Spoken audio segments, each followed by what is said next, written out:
So guitars Yay. have gotten expensive. We like to call this guitar inflation. Guitarflation. It's not guitar safari. No. It's contagion, guitarflation. Yeah. It's and we wanted to sort of break it down a little bit, our thoughts and process, because we're competent to everything else in the industries out there. We were laughing about the cost of, your housing, the cost of gasoline. No. It's a little more these days. The cost of, what else was it? The cost of a new truck, or the cost of a used truck. It's insane. Like, how much Come on, Honda Ridgeline. Just keep going. That's all I say. Please, God, don't stop right now. That's not a truck. I don't care. It's a car without the back. It's whatever it is. Anyway, so guitars prices have gone a little bit wild. Yes. And it's like, guitars gone wild. This is another throwback to the 90s, the glory years. Back when glory holes were a new thing, the 90s. We're not there, we're into the 50s. My pappy told me about it. There you go. No, it's You heard it here. God, I never called anybody in my family pappy. I just like saying that.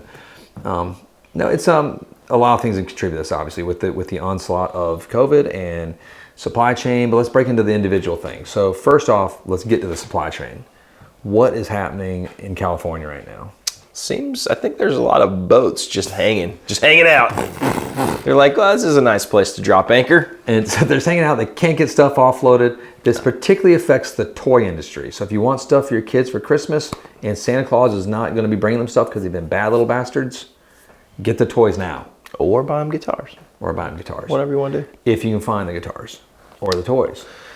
Sort of all the same boat, yeah. Yeah, so all the Literally. the Asian markets have been just sort of like loggerheaded and blocked, and it's just bam, it's stopped. And you were telling me something fascinating about what's happening out there right now. About the toy? Yeah, what's happening with some people are actually contracting out small boats to go to these big boats. I've heard that there actually are some workarounds.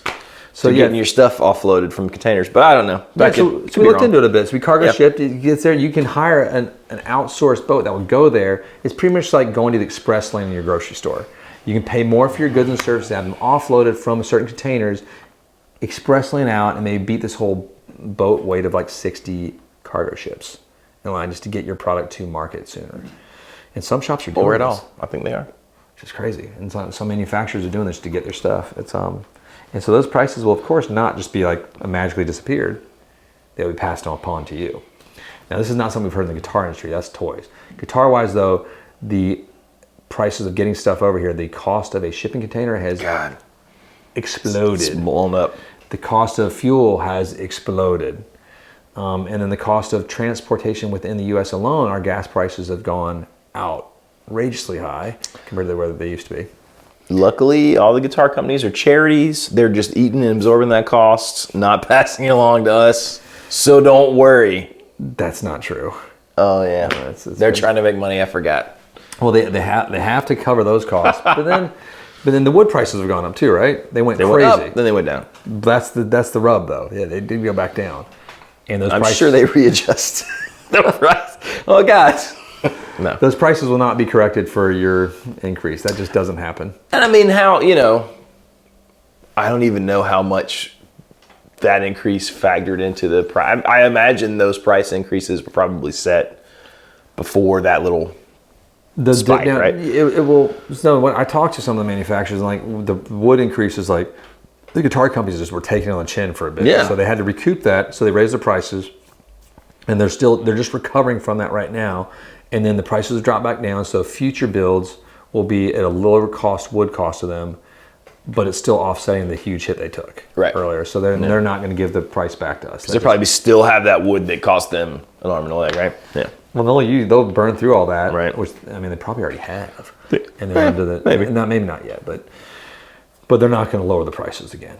Those prices do not go back down. No, I've learned that in watching. So I mean, it's been about like. Just not across the guitar, but across like fuel and trucking and housing and whatnot, like as far as new construction, 20 to 25 to sometimes 30% increase. That's insane. A little bit. And we're feeling that now in the guitar market. I had this weird like bubble in my head. It's like, we're not even going to get a hit by this. It's fine. We're guitars. It's different wood. When everyone was complaining about like the 2x4s, it like Lowe's being so expensive. I was like, that's trash wood. We don't have to worry about this. And then it kind of got us. I'm thinking so many things in my head right now. I'm gonna let them go by. It's better. And I was sort of laughing because I was watching a flow-through chart this morning on economics and Disney. Because what else would I do at 6 a.m? I mean, you're up, so. I'm awake, so I might as well let's learn some stuff about Disney's finances. How their price of ticket prices, you watch the graph, it's insane. It's almost shooting straight up. And then the cost of what they pay their team and gas and fuel and housing prices, sort of it's a normal inflation rate throughout the history of America. But then they figured out a way to profitize that dramatically. The guitar companies are not doing that quite yet. They're just trying to figure out how to keep their head above water. Yeah. Because they've all taken hits that they did not foresee. But I remember when this whole pandemic started, I remember sitting there talking to some of our manufacturers. Everyone thought the game was over. The gig was up. We're going to have to go get real jobs. I didn't think that because I'm an eternal optimist. I'm like, no, we're pretty excited. 2 weeks, flatten the curve. That's sorry. Yeah. No, but business-wise, Too soon. I remember talking to all you guys, you know what? We could either play it safe or we could double down. And as I was I'm betting it all on black right now. Let's just go. And I was so we did our biggest purchase orders ever. We went I almost said balls deep, which I just said. We went ham. We went ham wild. And is almost saying it and not saying it, then actually saying it later is the same thing or is not, right? I deleted it. I almost think it's worse. Because you double filtered it and still it came out. I have it. But I'm fine with it. It's good. It's a song by this artist called Cock Lords, named that too, which you should check out. It's on Spotify somewhere. He's really funny. I played on one of his recordings too. There you go. Very proud of that moment in my life. But no, it's we sort of went ham wild, hog wild. Ham wild. Hard as a ham wild. Yeah. Okay, on that. Could have said balls to the wall. And I think when I remember talking to these guys, they're this is the end, and now it's the explosion. 16 million new players in the U.S. alone. The worldwide explosion. People can't get guitars fast enough. No. And sometimes they're getting built too fast, and they don't work. And that's why you need shops to stop that. True. But no, it's been nutty. Yeah. And I think this increase, is tied to obviously wood, shipping, overseas problems. A lot of our pots and electronics and stuff are coming from overseas, obviously. So it's not one thing; it's all these things. These little tiny components, lots of things. Think about some of the overseas, some of these other markets are not even getting guitars. Right. We look at Australia, they're a desert of guitars right now. Those guys are getting just definitely short end of the stick on that one. And some of the other markets are just getting tightened up.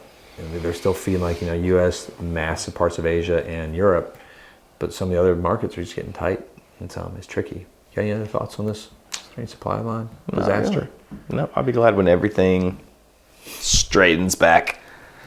But will it? Probably not. I don't know. Eventually. Maybe. Maybe. Do the guitar companies, I can't speak, do they have to increase their capacity to build more, their production, to actually flatten this and get us to a normal equilibrium where we have a 60-day ordering window or 30-day like we used to in some ways? It's now a year and a half to 6 years for certain pieces. I feel like that sounds good on the surface, but I know. At what price, right? Once you start bigger mass production, does it cheapen the product, right? Does it make things less quality, or does pumping out a guitar in a quarter of the time, what does that do to that guitar? We're already there. I think. We're already there.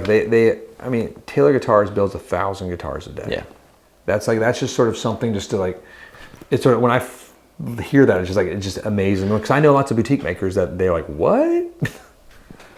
What the only thing I'm going to say about that is I think Taylor was on that trajectory anyway, and they figured out how to do it super consistently, right? That's the thing about Taylor. They're cutting edge. They figured out how to do these things. They're not in sort of panic mode to build 1,000 guitars a day. No. They were already working towards that, but But that's what I would hope the guitar manufacturers would build toward that. I hope so.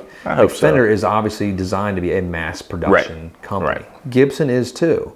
Yeah. And they just have to get their pants pulled back up around them, get their belt buckle on, because they've been dropping that every once in a while. But I hear those Gibson acoustic numbers, how far behind they are versus how many they build a day, and I'm just that will never They'll never be on top of that again. Yeah, I mean, maybe. Like Taylor is catching up because they have the production inlay support. They will. God, I don't want to say flatten the curve again. I don't even know what that means. I'm not smart enough. I didn't go to these fancy schools. I don't understand these things. But no, but it's. I think there's a way to build toward the future, because I think if we have these 16 million new players in, let's say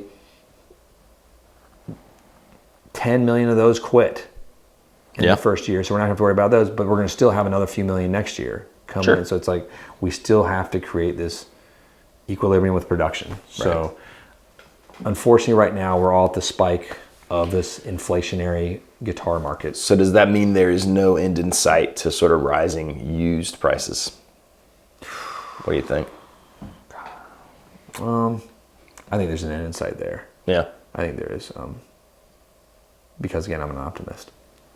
Well, I can see the end if literally 10 million players just quit, and even if half of those folks dump their guitars, that's a lot of guitars. So, it's a lot of guitars. It's a lot of guitars. It's a lot of guitars. And well, the thing is tricky too is there's a lot of good guitars too, because these are a lot of not like, kid beginners. These are like grown up female and male players that are like, who are at that point in their life where like, if I'm going to do this, I'm going to buy a $2,000 I'm going to go buy something cool. Spend a lot of money. Right. And these are nice guitars coming back to the market. So yeah, it's an interesting time to be in the guitar world. So just keep an eye on that little ticker going up. And unfortunately, I don't see the prices coming back down. I think we're sort of we're there. I've never seen it happen in all my years in this business. Like, you know what, guys, wood's down, gas is down again. Let's lower the prices. Gibson did do that right when they were like with their standard and traditional thing for a minute. Yeah, but they did it because they had gotten so far sort of inflated. Well, their pants were not only down around their ankles. It was like a whole, they'd gone to the zoo. And they needed to do that. Do you know what I mean? Like, it was a running joke that just the price of entry to Gibson was just... Yeah, it had gone hog wild again. So... Ham hard hog wild. Hee-haw. Ostrich crazy. Let us know what you think and how you viewed it. It's risen sort of steadily, and some things gone crazy, some things pretty in line with things. So let's just let us know your thoughts. I hear a lot of talk on the old forums, the old Facebooks, about the prices of like a Mexican-made Fender these days. Well, it is funny. Then I was talking about that too. But it's crazy. And someone's like, "Well, how much does a truck cost?" I'm like, "Damn, good point. You can't get a Ford F-150 is outrageously expensive now." I also think there's a huge point to be made that a Mexican-made Fender, like what used to be a standard, is as good or better than the old American standards, in my opinion. Yeah, in some ways, I think 100%. So that's the whole idea. What Fender's model has been ever since Andy took over too is like, and before maybe, but I think he's really driven this home is like the custom shop feeds down into the rest of the line. And like what the custom shop does, it leads the way in a lot of ways into production, and then production will sort of pick up some of those aspects, and that falls into their lower lines as Mexican and Squire. Cause like we have roasted necks on Squires, for goodness sake. Those are great guitars. With rolled edges. Friggin' yeah.